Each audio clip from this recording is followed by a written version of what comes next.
Question number 9 देखो, आर्थिक विकास की माप कुछ सूचकांकों के द्वारा करें। तो सबसे पहले समझते हैं कि आर्थिक विकास होता क्या है। आर्थिक का मतलब बाबू अर्थ, और अर्थ मतलब रुपया, पैसा, पूंजी, और विकास का मतलब तरक्की करना, उन्नति करना को क्या बोलेंगे? विकास बोलेंगे। तो रुपया, पैसा, पूंजी से तरक्की करना, उन्नति करना क्या कहलाएगा? आर्थिक विकास कहलाएगा।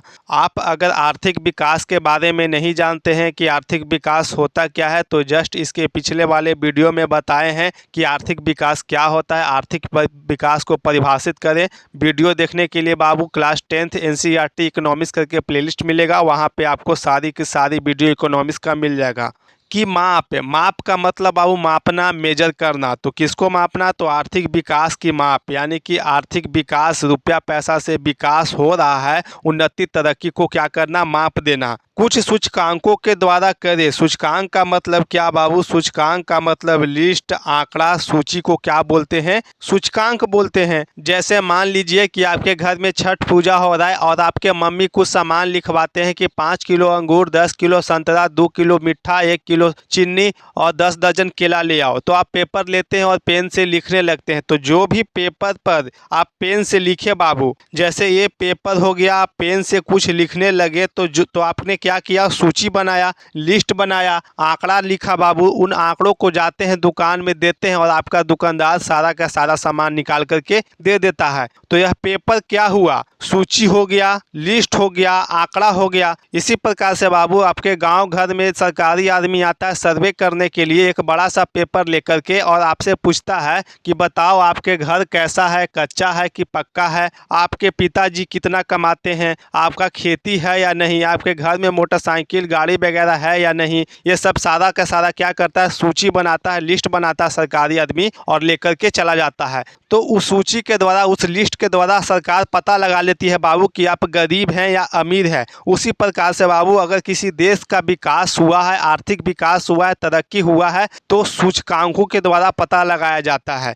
सूचकांक के मतलब लिस्ट, आंकड़ों के द्वारा पता लगा सकते हैं कि कौन सा देश अमीर है या आर्थिक विकास उस देश में हुआ है या नहीं हुआ है। जिस प्रकार से बाबू फल सब्जी को मापने के लिए, तौलने के लिए तराजू बटखारा का इस्तेमाल करते हैं, बुखार को मापने के लिए थर्मामीटर का प्रयोग करते हैं, उसी प्रकार से आर्थिक विकास को, किसी देश में आर्थिक विकास हुआ है या नहीं हुआ है, इसको मापने के लिए, इसके बारे में जानने के लिए हम क्या करते हैं? सूचकांकों का प्रयोग करते हैं, कुछ सूची का, कुछ आंकड़ों का प्रयोग करते हैं। तो वह सूची कौन कौन सा है बाबू? वह सूचकांक कौन कौन सा है जिसके द्वारा हम पता लगाते हैं कि आर्थिक विकास किसी देश में हुआ है या नहीं हुआ है? पहला है क्या? राष्ट्रीय आय। तो राष्ट्रीय आय का मतलब नेशनल इनकम। राष्ट्रीय का मतलब राष्ट्र, कोई देश। आय का मतलब इनकम, कमाई। यानी किसी देश में एक साल में जितनी भी कमाई की जाती है बाबू, जितने भी आय अर्जित किया जाता है, उसे क्या बोलते हैं? राष्ट्रीय आय बोलते हैं, नेशनल इनकम बोलते हैं। किसी देश में एक वर्ष की अवधि में, अवधि का मतलब समय, उत्पादित, उत्पादित का मतलब बाबू उत्पादन करना, निर्माण करना, सभी वस्तुओं एवं सेवाओं के मौद्रिक मूल्य के योग को राष्ट्रीय आय कहा जाता है। कि किसी भी देश में एक वर्ष के समय में जितने भी वस्तुओं एवं सेवाओं को उत्पादन किया जाता है, निर्माण किया जाता है, जैसे किसान खेतों में क्या करता है? चावल का उत्पादन करता है। काल कारखाने में, फैक्ट्री वगैरह में विभिन्न प्रकार की वस्तुओं का निर्माण होता है, बनता है, सामानों का निर्माण होता है, जैसे मोटरसाइकिल, बस, कपड़ा, कलम, कॉपी आदि वस्तुओं का फैक्ट्री में निर्माण होता है। तो किसी देश में बाबू एक वर्ष की अवधि में, यानी कि एक वर्ष में जितने भी उत्पादित वस्तुओं एवं सेवाओं का मूल्य होगा, जो भी उत्पादित वस्तुओं एवं सेवाओं का मौद्रिक मूल्य होगा, जो भी रुपया पैसा उन वस्तुओं एवं सेवाओं से प्राप्त होगा बाबू, उन सभी रुपया पैसा को जोड़ देंगे तो वही क्या कहलाएगा? राष्ट्रीय आय कहलाएगा। यहाँ पे यही बोला है कि किसी भी देश में एक वर्ष की अवधि में, एक साल के समय में उत्पादित सभी वस्तुओं एवं सेवाओं के मौद्रिक मूल्य को, जो भी वस्तु एवं सेवाओं किसी देश में उत्पादन होगा, उसके जो भी रुपया पैसा प्राप्त होगा वस्तु एवं सेवाओं से बाबू, उस पैसों को क्या करेंगे? जोड़ देंगे, योग कर देंगे सभी को, तो वही क्या कहलाएगा? राष्ट्रीय आय कहलाएगा। सामान्य तौर पर जिस देश का राष्ट्रीय आय अधिक होता है वह देश विकसित कहलाता है। जिस देश का राष्ट्रीय आय यानी कि राष्ट्र का इनकम कमाई अधिक होगा बाबू, देश का कमाई अधिक होगा, देश के पास रुपया पैसा ज़्यादा होगा तो वह देश क्या कहलाएगा? विकसित कहलाएगा, यानी कि वह देश विकास कर चुका है, तरक्की कर चुका है। दूसरा सूचकांक की ओर बढ़ते हैं। दूसरा सूचकांक क्या है बाबू? प्रति व्यक्ति आय, यानी कि प्रत्येक व्यक्ति की कमाई। यहाँ पे देखो प्रति का मतलब हर एक, व्यक्ति का मतलब हम मनुष्य आदमी को क्या बोलेंगे? व्यक्ति बोलेंगे। आय का मतलब बाबू कमाई, इनकम। तो प्रत्येक व्यक्ति का आय, हर एक व्यक्ति के कमाई इनकम को क्या बोलते हैं? प्रति व्यक्ति आय बोलेंगे। परिभाषा को देखो, किसी भी राष्ट्र या देश में प्रत्येक व्यक्ति की औसत आय को क्या बोलते हैं? प्रति व्यक्ति आय कहते हैं। तो यहाँ पे औसत आय का मतलब क्या हुआ? औसत आय का मतलब बाबू देखो, किसी भी देश में रहने वाले प्रत्येक व्यक्ति, प्रत्येक मनुष्यों की कमाई एक जैसा नहीं होगा, समान नहीं होगा। कोई व्यक्ति का कमाई ज़्यादा होगा तो किसी व्यक्ति का कमाई क्या होगा? कम होगा। मान के चलिए कि दो व्यक्ति है बाबू, पहला व्यक्ति की कमाई 5,000 रुपया है और दूसरा व्यक्ति की कमाई 10,000 रुपया है। तो इन दोनों व्यक्तियों का कमाई क्या है? अलग अलग है, एक जैसा नहीं है। तो अगर हम इन दोनों व्यक्तियों का औसत आय निकालेंगे, औसत कमाई निकालेंगे तो क्या करेंगे? इन दोनों को जोड़ देंगे तो 10 5 कितना हो जाएगा बाबू? 15,000 हो जाएगा। कितना व्यक्ति है? तो दो व्यक्ति है तो दो से भाग दे देंगे। औसत कैसे निकलता है? आप मैथ में पढ़े होंगे कि जितने भी वस्तुएं हैं, वस्तुओं के दाम को ऊपर में जोड़ देंगे और जितना वस्तुओं की संख्या उसे क्या करेंगे? नीचे में भाग दे देंगे। तो वहाँ पे दो व्यक्ति की कमाई कितना है? पहला का 5,000, दूसरा का 10,000। तो दोनों को जोड़ लिए तो हो गया कितना? 15,000। और दो व्यक्ति की कमाई है तो दो से भाग दे दिए तो कट करके कितना आ जाएगा बाबू? 7500 चलाएगा।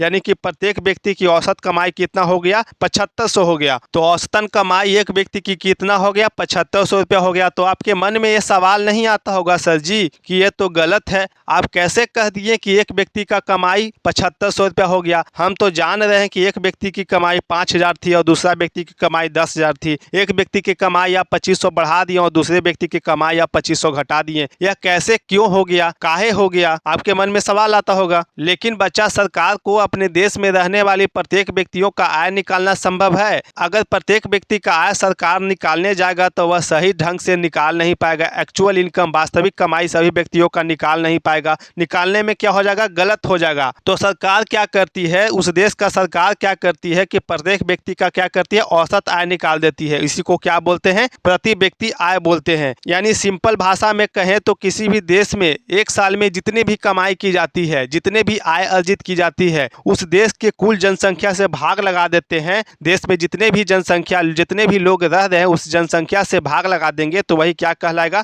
प्रति व्यक्ति आय कहलाएगा। यहाँ पे बोल रहा है राष्ट्रीय आय में किसी भी देश की कुल जनसंख्या से। राष्ट्रीय आय का मतलब इसके जस्ट तुरंत बताएं बाबू कि किसी भी देश में जितने भी लोग कमाई कर रहे हैं एक वर्ष में, उन सभी कमाई करने वाले लोगों को आय को अगर एक साथ जोड़ देंगे तो वही क्या कहलाता है? राष्ट्रीय आय कहलाता है। तो देश की कुल जनसंख्या, देश में जितने भी लोग रह रहे हैं उसकी की पूरी जनसंख्या से राष्ट्रीय आय में भाग लगा देंगे तो जो कट कर के आएगा, जो भागफल आएगा वही क्या कहलाएगा? प्रति व्यक्ति आय कहलाएगा। यहाँ पे देखो प्रति व्यक्ति आय बराबर क्या होगा? राष्ट्रीय आय बट्टा में देश की कुल जनसंख्या। राष्ट्रीय आय में देश की कुल जनसंख्या से भाग लगा देंगे तो निकल जाएगा प्रति व्यक्ति आय। यानी बोलने का मतलब ये कि किसी भी देश में, किसी भी राष्ट्र में टोटल व्यक्ति की कमाई में क्या करेंगे? देश की टोटल जनसंख्या से, कुल जनसंख्या से भाग लगा देंगे तो यही क्या कहलाएगा? प्रति व्यक्ति आय कहलाएगा। यानी आप इसे प्रत्येक व्यक्ति की औसत कमाई, औसत आय भी बोल सकते हैं। जैसे राष्ट्रीय आय में किसी भी देश की कुल जनसंख्या से भाग लगा देंगे तो क्या होगा? उस देश का प्रत्येक व्यक्तियों का औसत आय निकल जाएगा, औसत कमाई निकल जाएगा। तीसरा सूची है मानव विकास रिपोर्ट। मानव का मतलब बाबू मनुष्य, व्यक्ति। विकास का मतलब उन्नति करना, तरक्की करना। रिपोर्ट का मतलब बाबू जानकारी, सूची। जैसे आपका कुछ चीज़ टूट जाता है, हड्डी वगैरह, तो आप डॉक्टर के पास जाते नहीं हैं, तो आपका डॉक्टर लिखता है एक्सरे करवा के लाओ, तो आप एक्सरे करवा के डॉक्टर के दिखवाते हैं। तो आप क्या दिखा रहे हैं? रिपोर्ट दिखा रहे हैं, सूची दिखा रहे हैं, आंकड़ा को दिखा रहे हैं। और वह सूची देख करके, रिपोर्ट देख करके आपको डॉक्टर बोलता है कि आप ठीक हैं या नहीं ठीक हैं। तो यहाँ पे मानव के विकास के बारे में रिपोर्ट की बात की जा रही है। जैसे आपके गांव घर में जाता होगा सरकारी आदमी जो सर्वे करता है, आपसे पूछता है कि आपके घर में क्या क्या है, आपका घर पक्का है या नहीं है, आपका खेत कितना है, आपके पिताजी कितना कमाते हैं, आपके घर में मोटरसाइकिल टीवी वगैरह है कि नहीं है। तो यह क्या हो गया, रिपोर्ट हो गया। उस रिपोर्ट के जरिए किसी भी व्यक्ति का विकास पता किया जा सकता है। तो यही क्या हो गया, मानव विकास रिपोर्ट, जिसे इंग्लिश में क्या बोलते हैं, ह्यूमन डेवलपमेंट इंडेक्स। मानव विकास रिपोर्ट यानी कि मानव विकास जानकारी एक मापक है, मनुष्यों को मापने का तरीका है। किसी भी देश में वहाँ के लोग विकास कर रहे हैं या नहीं कर रहे हैं, क्या है, मानव विकास रिपोर्ट मापक है, मेजर करने का तरीका है, जो किसी भी देश के 3 आयामों पर आधारित होता है। यानी किसी भी राष्ट्र में बाबू ये पता लगाना है कि वहाँ के लोग विकास कर रहे हैं या नहीं कर रहे हैं, तो कितने आयाम देखेंगे, कितने तरीके से पता लगा सकते हैं, तो 3 तरीकों से पता लगा सकते हैं। 3 तरीकों पर निर्भर होकर के हम ये जान सकते हैं कि वहाँ के लोग क्या कर रहे हैं, विकास कर रहे हैं। अगर वहाँ 3 चीजें बेहतर रहेगा, अच्छा रहेगा, तो हम कह सकते हैं कि वहाँ क्या हो रहा है, मानव का विकास हो रहा है, व्यक्तियों का तरक्की हो रहा है। पहला है जीवन आशा। जीवन आशा का मतलब बाबू वहाँ के लोग कितने सालों तक जी रहे हैं, उन लोगों का स्वास्थ्य सेवा कैसा है। जहाँ के लोग 70 से 80 साल तक जी रहे हैं बाबू, तो कह सकते हैं कि उन देश के लोगों का क्या है, जीवन आशा अच्छा है। दूसरा है शिक्षा स्तर, यानी कि उस देश में रहने वाले लोग कहाँ तक पढ़े लिखे हैं, कितने लोग पढ़े लिखे हैं। तीसरा है प्रति व्यक्ति आय। प्रति व्यक्ति आय का मतलब बाबू प्रत्येक व्यक्ति की कमाई। अगर उस देश में प्रत्येक व्यक्ति की कमाई ज़्यादा है बाबू, तो हम कह सकते हैं कि वहाँ के लोग क्या करें, तरक्की करें, वहाँ के लोगों का क्या हो रहा है, विकास हो रहा है। तो मानव विकास रिपोर्ट एक मापक है, यानी कि मेजर करने का तरीका है, जो किसी भी देश के 3 आयामों पर आधारित होता है। यानी उस देश में 3 चीज़ों के बारे में देखेंगे, अगर वह 3 चीज़ें अच्छी होगी तो वह देश के लोगों का क्या होगा, विकास होगा, तरक्की होगा। वह 3 चीज़ें क्या है, जीवन आशा, यानी कि उस देश में रहने वाले लोगों का जीवन आशा कैसा है, कितने सालों तक लोग जी रहे हैं। दूसरा है शिक्षा स्तर, वहाँ के लोग कहाँ तक पढ़े लिखे हैं, कितने लोग पढ़े हैं। तीसरा है प्रति व्यक्ति आय, उस देश में रहने वाले प्रत्येक व्यक्ति की कमाई कितनी है। अगर ये 3 चीजें अच्छी रहेगी तो कह सकते हैं उस देश का मानव विकास हो रहा है। यह सर्वप्रथम यूएनडीपी के द्वारा, तो यूएनडीपी क्या है बाबू, एक अमेरिकी संस्था है जो अमेरिका में स्थापित है। यूएनडीपी का मतलब यूनाइटेड नेशन डेवलपमेंट प्रोग्राम, क्या है, एक संस्था है। इसके द्वारा ही क्या किया जाता है, मानव विकास रिपोर्ट जारी किया जाता है। ये कहता है कि मानव विकास रिपोर्ट जारी करो, आंकड़ा निकालो, तो आंकड़ा निकाला जाता है। तो सबसे पहले महबूब उल हक के निर्देशन में तैयार की गई। तो सबसे पहले मानव विकास रिपोर्ट किसके द्वारा, किसके नेतृत्व में तैयार की गई, तो महबूब उल हक के नेतृत्व में तैयार की गई बाबू मानव विकास रिपोर्ट। जो जारी कौन करता है, तो यूएनडीपी करता है, यूनाइटेड नेशन डेवलपमेंट प्रोग्राम। ये 3 सूचकांक थे बाबू, पहला राष्ट्रीय आय, दूसरा प्रति व्यक्ति आय, तीसरा मानव विकास रिपोर्ट। इन तीनों सूचकांकों के द्वारा ये पता लगा सकते हैं कि उस देश में कितना तरक्की हुआ है, कितना विकास हुआ है। दूसरों देशों से क्या कर सकते हैं, तुलना कर सकते हैं। तो यहाँ पे वीडियो समाप्त हुआ। वीडियो अच्छी लगी तो चैनल को सब्सक्राइब करें।